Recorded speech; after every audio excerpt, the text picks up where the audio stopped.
This is Lisa from Mobile Tech Review, and today we're going to look at an exciting new phone. This is the HTC One M8, the new HTC One, whatever you want to call it. This is the second generation of the flagship One series phone. Still has a beautiful LCD display, boom sound speakers, but the back gets a little treatment here with stainless steel kind of look. It's brushed aluminum. We're going to look at it now. So here it is, finally, HTC's new flagship for 2014. This is the HTC One M8. For those of you who are wondering, yes, the last HTC One is now referred to as the HTC One M7. Go figure. Anyway, naming aside, at first glance, you can certainly see the inherited DNA here. We have the big boom sound speakers around the lovely LCD display, IPS-like display coated with Gorilla Glass 3 for protection. But if you flip it over on the back, there's a whole new look going on here. Brushed stainless steel kind of look. It's actually brushed aluminum. Really gorgeous. I mean, the first time I saw this phone, I was like, oh, I want it just because it's so gorgeous. And that's what HTC is doing. Well, most Android phone manufacturers don't seem to give a diddly squat about how their phones look. Happy, shiny plastic, that's fine, right? No, HTC says we're going to take on the iPhone. For those people who want Android and they want that classy look that you would get from the iPhone, that's what they're going for here. And this is a very nice update. All carriers should have this new finish. Verizon in the US is the only one I know that also has the old kind of matte aluminum finish available too. And gold should be appearing. This phone will be available on all major carriers around the world and all major US carriers as well. And there'll be a Google Play edition as well for those of you who want to get it and get your Android updates quicker. Honestly, I kind of like what HTC does with their software. HTC Sense, we'll take a look at it. It's kind of a nice addition to the phone, so a little bit less motivated there, especially since many carriers now have no contract options for those of you who really don't want to be tied to contracts, which is another appealing thing about the Google Play Edition. It's an unlocked GSM phone. Obviously, we're looking at the Verizon version here. They were the first to have it actually in stores. The other carriers at launch had it online in stores coming in the beginning of April. And T-Mobile won't have it until the beginning of April, period. Poor T-Mobile. But they'll be getting it. It's okay. Anyway, looking at the phone. Nice and slim looking. Chamfered metal over here. Notice no more polycarbonate around the edges. Like the last HTC One had kind of the sandwich metal look there, and they had to have some polycarbonate for the antennas and stuff like that. They found a way around that, improving the RF on the phone and such. So now you get about 90% metal instead of 70% metal on the old model. And for those of you who are real sticklers for those things, some people are complaining, oh, the polycarbonate didn't quite fill in and line up exactly with the metal. Well, that problem's gone, isn't it? This kind of big door over here with the little pokey hole, you can use the HTC Poke Tool or a paperclip. That's for the nano SIM card tray. It's the bigger one. And guess what? There's another nice new change. On the other side, there's another little door with another little pokey hole. Not the most expedient way to get your microSD card in and out, but yes, we get microSD expandable storage now here. That is awesome. Compatible with SDXC cards. Volume control is over here.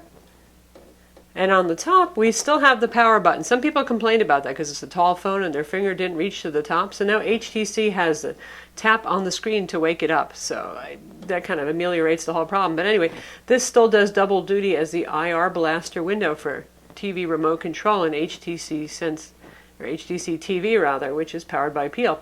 This is a glass door over here, or glass window rather. This is your 10% that is not metal, and you got to have some place for the antennas to see the world, right?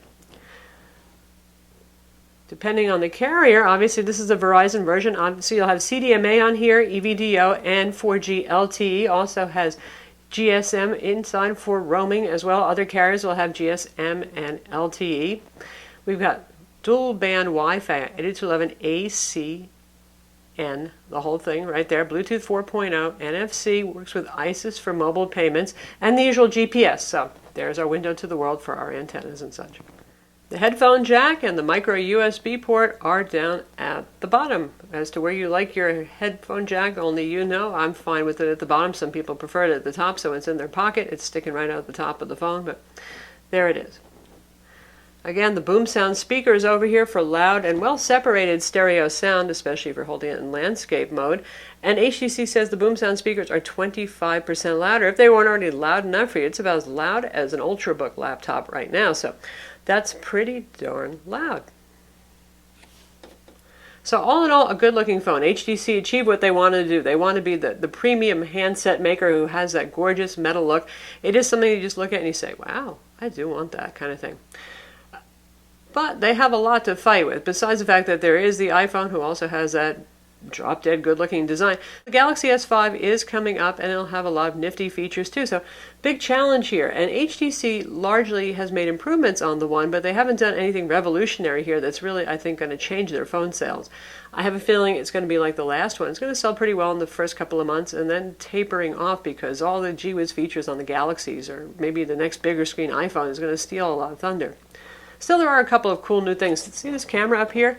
That's bigger than your average front-facing camera lens, isn't it? That's because that is a 5-megapixel front-facing camera. Backside illuminated sensor, HDR, can shoot 1080p video. And that's actually kind of a neat thing. You know, everybody is into selfies right now, not just video chat, but selfies. And having a not crappy front camera is actually kind of nice. You don't have quite as much barrel distortion, so your nose doesn't look 4 times bigger than normal. You don't look as grainy. It's a good job there. There's also a front notification LED there that you can control for those of you who like to have visual notification of things that are going on. Now, speaking of cameras, here's the good news and the bad news. The Ultrapixel camera, the 4-megapixel equivalent camera that came out in the HTC One last year, is pretty cool because it was very good at low light shots. It has bigger pixel sights, so it can theoretically gather some more light, but it was still relatively low resolution. So when you want to crop photos, you don't have as much to work with. If you're looking at it on your computer screen, you won't be as impressed as you're looking at it on a small screen before cropping. Anyway, guess what? That camera is back. Right here again, the same Ultrapixel camera, 4-megapixel equivalent. Sigh. I like to take pictures. I know a lot of you do. There's a reason point-and-shoot cameras are going away, because everybody's relying on their phones, where the megapixels keep going higher, and it's crazy, and it's sharp, and my God, we got 4K video recording and all this crazy stuff on some other phones. Not here. But we'll show you the photos, and you can make the judgment for yourself. It can capture some very beautiful photos. Notice there's a second camera over here. Does this remind you of a 3D HTC phone that we saw on Sprint a couple of years ago? I know it does. But no, it's not really strictly for 3D recording. It's for depth perception, shall we say. It's recording depth information while the main camera is shooting, so you can do some special effects with background blur and all that kind of thing. I think it's more of a gimmick, to be honest, than anything else. I would have liked to have seen that money go into a higher resolution main rear camera. Oh well. Here we have the dual LED flash. That's changed too. Notice, see the 2 different colors there? We have the amber and the white. Same thing as on the iPhone 5S. We have 2 different color LEDs, a warm one and a cool one, to try to balance light temperature when you take pictures with the flash, so you don't have that typical, wow, gee, everything looks kind of yellow when I use the flash kind of thing going on. Rear microphone on the body here.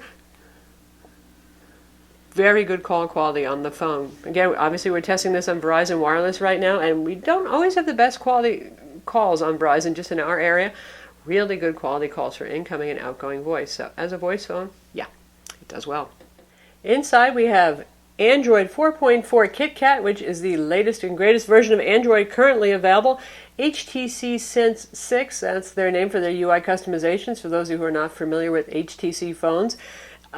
Definitely, I've liked HTC Sense in its last couple of iterations. Very minor touches to the UI and fairly welcome ones, not heavy-handed. For those of you who don't like LG and Samsung skins, it will seem quite refreshing.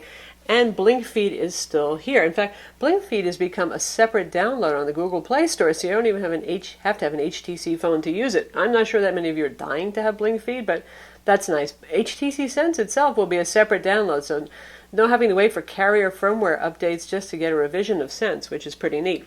So you can have this be your main screen, the BlinkFeed thing, or you can have your regular Android home screen be your home screen if you want.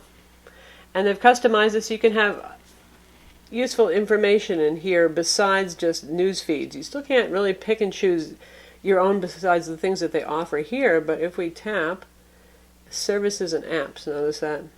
So you can have Facebook, calendar, kids mode, Instagram, restaurant recommendations, the HTC TV stuff there, Twitter, Zoe, all in your BlinkFeed now.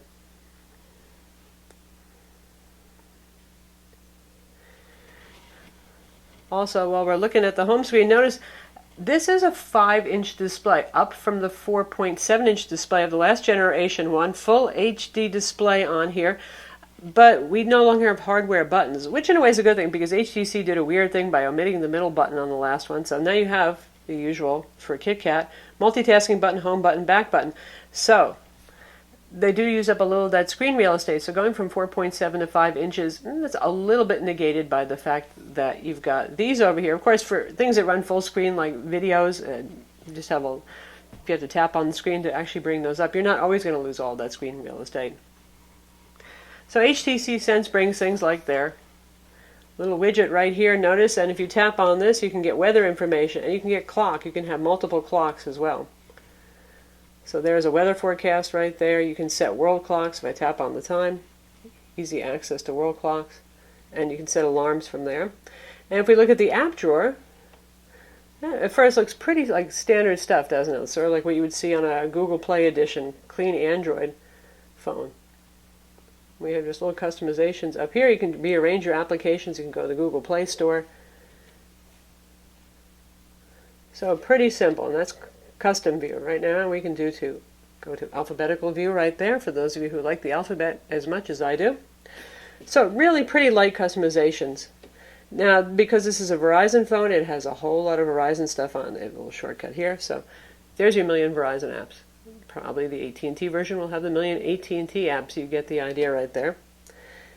And we have all the Google Play stuff, which HTC likes to ship their phones tidy, so they put everything in little folders if you're doing custom view. If you choose alphabetical view, it's going to flatten them all out. So we'll just go back to custom view for a minute. And you can see there's what I would think of as HTC tidy mode. So Verizon's got a pretty strong relationship with Amazon, so we have a bunch of Amazon applications over there. We have Google, which has all your Google apps, Play, Books, you name it, music, voice search, Google, everything is aboard on the phone. Polaris Office is also here, view and edit and create MS Office documents. So, usual full suite of software on the phone. 4G LTE data speeds on the phone have been quite good. Verizon is good in our area. Here, we didn't have such a great signal right there. We're still getting 18 megabit per second down, 1.47 up, and then a bit faster for our next try. And right near the highway where service is pretty good, that's some of the best numbers I have ever seen on any LTE network. So you go, Verizon. So what's the phone running on? The new Qualcomm Snapdragon 801 CPU is the same thing we'll see in the Galaxy S5. As you can guess from going from the Snapdragon 800 that we've seen in recent phones to 801, that's a small number change, and it's a small performance change too. Clock speed goes up about 100 megahertz on the HTC One M8 here to 2.35 gigahertz or so from 2.26 gigahertz. 2 gigs of DDR3 RAM. There's a change. The new 801 supports DDR3 RAM, so you get a little bit faster potential performance. Probably make the most difference for most of you in graphics applications where faster memory access is important for the GPU, which is still the Adreno 330, by the way. And let's see how we did on some benchmarks. For you, some of you seeing is believing, so we'll show a few of these on screen. For the rest of you who think that's boring, I'm sorry, look away. 36,087. That's a very good number. That's one of the top numbers. Now, there have been some talk about HTC also doing tweaks on the CPU for doing a little bit better in benchmarks, just like Samsung had done, some other manufacturers. And you could go into developer options on the phone and actually set it so it can clock up for all applications, which probably will raise the temperature of the phone and just result in thermal throttling. Maybe some of those folks who saw that had pre-production phones, because ours under developer mode does not have such an option, and the numbers have been more in line with the Snapdragon 800, so I'm not sure that the shipping model actually has the tweaks for benchmarks. Anyway, that's how we did on Tutu. For Quadrant, we scored 24,527. Again, that's like one of the better end of the Snapdragon 800 range. Nothing too shocking there.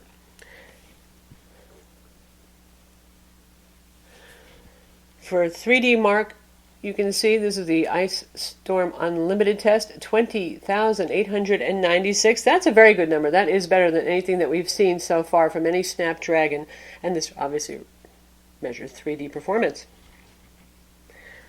For Geekbench 3, 959 single core, 2414 for the multi-core test. So that's par for the course again for the Snapdragon. A little bit on the high end, but still very believable.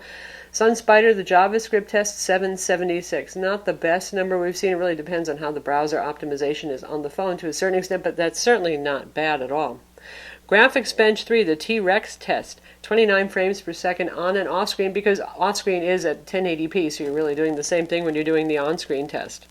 By the way, one other little thing we like about HTC Sense 6, now this was kind of up and down with HTC Sense 5, is the version that we had on AT&T was very minimal. Here we've got access to all sorts of settings here without having to go all into the deep dive list of settings, which you can still do by tapping the main settings icon, and then you have a list of normal things.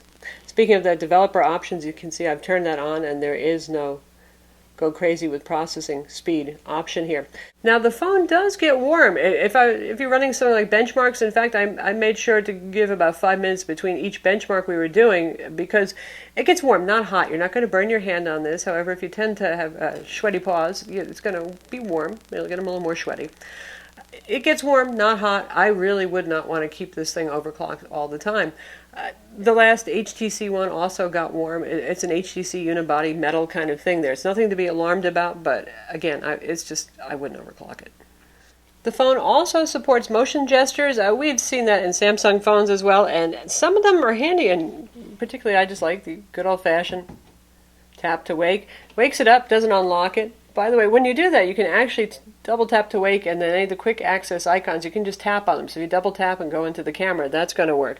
Some of the other gestures, I don't know if you're going to remember them. There are things like you can pick up the phone when it's in portrait mode and swipe to the left to do a certain action, or pick it up in portrait mode and swipe down to bring a voice command. So those are things I think a lot of folks don't remember. But another handy one is you can pick it up when there's an incoming call, and if the caller ID actually shows a number, if you put that phone to your ear, it will answer the call. So you don't actually have to go and hit the answer button. Good when you're driving, but you're not supposed to be speaking when you're driving, are you, anymore? Now, HTC likes to do some neat things with their cases, and I actually really like this case. Not because it's a phenomenal battleship gray piece of plastic, which it is, but that's okay. It's not bad looking in person. I'm sure it probably looks a little dreary here on a white table in our video, but they call it the dot view case, because see, little dots here. Why didn't anybody ever think of this? So, it's very easy to get the phone in and out. That's another plus. I just get driven crazy by cases that you think you're going to break your LCD just trying to get it in and out. It's a smart cover, so if you open it up, it will turn the phone on, but check that out. So you get the weather, you get the time. That's nice. And if you happen to be hitting the volume button, it will also show you the volume. So now if this moves around a little bit, like I was worried in my pocket or something like that, see, it's got a pretty good amount of latitude before it accidentally does that. So it's not going to be killing the battery. So I just turned it on, and then see if I'm doing the volume, you get that indication too. So that's just very clever use of the phone. And you can see there for a minute when I opened it up what it was actually doing, mostly a black display, just showing you those things. And it's a smart cover, so we open it up and it turns it on. Now that means there's probably a little bit of a magnet in there, but it's not not real tight, you know what I mean? So there is a chance, if you have it in a bag, it's going to do this. So keep that in mind, depending on how you want to use the case. If you got this in your pocket, it's going to be held tight pretty well. There it is. And it leaves all the ports and your camera and your flash and all that kind of thing nicely exposed. Little bevels around the edge. No vignetting when you're using the camera. And in fact, there's even openings for the front camera too. So how about the camera? That's probably going to be the make it or break it for some of you folks here, since it's, not as many megapixels. But it's a pretty nice camera in terms of quality. And you can see here we have our big shutter button. This takes us to settings right there. Pretty easy access, fairly intuitive, gives you little tool tips at first about that ISO, EV, auto white balance, all that kind of thing. And now with the swipe, I've switched to the front camera. And see, that's remarkably good, isn't it? Usually what you see out of a front camera is pretty darn nasty, and there's not much barrel distortion there. It's very sharp. Captures motion well. So, swipe back to our rear camera. After a small delay, we're back. Access to gallery over here, access to your flash right there. Tap that button, switch between camera, video, the Zoe. We have the same HTC Zoe here that takes a bunch of still shots and puts them together in a kind of moving compendium. I found that fun for the first 3 weeks and really didn't use it again on the last HTC One. Got selfie mode. We've got dual capture, so you can do the front and back camera now. So let's just stick with camera at the moment. And we have tap to focus. Pretty quick. So let's take a look at the photos that we've taken. And we'll start with the bad news first. Here's our KitKat Gupta in a fairly dark room, and he does have some white, actually not as much as the camera makes it look like. You can see that it still has some problems with contrast. So low light in terms of the detail that wasn't whited out. And you can see some detail on the leather here, but that's the thing with the 4 megapixel. You're just not going to always have as much detail when you zoom in, but it did a very good job on the wood paneling right there. Now let's look at something a little bit better. Also, it taken in a dark room. A lot of detail right there. You can clearly see what flavor yogurt I've been enjoying, for example. And all the junk on my desk, my little Android figures. It's pretty darn clear. Now let's take a look at a special effect. So here's what HTC's put their camera dollars in, shall we say, in terms of development time. We have something called foregrounder, which is really just a bunch of effects. We have the U-focus. So this is what it uses, camera depth information here. So you tap on the thing that you want to be more in focus. So it gives you false depth of field, and the things in the background, notice how they've blurred out. So it's brought the Chobani yogurt into the forefront. That's kind of nice, given that you don't really get much depth of field. Seasons, these are animations of fall leaves, snowflakes, you know. Again, that'll be fun for the first week, and then probably not so much anymore. This is interesting.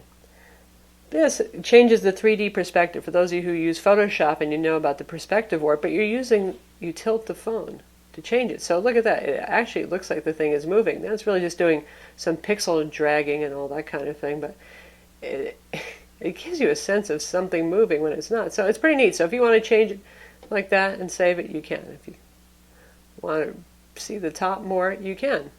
So that's kind of pretty neat. So that's where the depth information from the secondary camera comes in.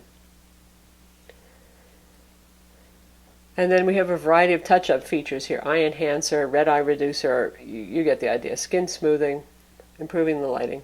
So that's the camera on the HTC One M8. And here's what our keyboard looks like. Pleasant as always. I've always enjoyed HTC's keyboard. Nice, roomy. You press and hold to get the alternate keys. Chrome is a supplied web browser here, loading our website, Mobile Tech Review, and we'll take a look at playing a video to see how that plays. And we'll look at our Nokia Lumia icon review and check out video playback for that, and you can hear the boom sound speakers. Of course, this is a very fast phone. We really don't have to underscore scrolling speeds and things like that.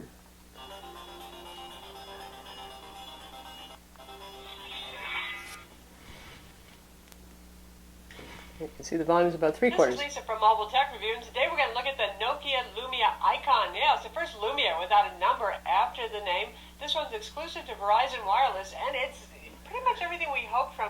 So it sounds very natural, not your usual hissy cell phone kind of thing, fairly loud. It still sounds like me, so good job there. And this can also play 4K video. We're going to play a 4K Sony Bravia test video. Now listen to that sound, that's nice. And this again is a 4K test video meant for Sony Bravia TV, so obviously the Snapdragon 801 with Adreno 330 graphics has no problems handling it whatsoever.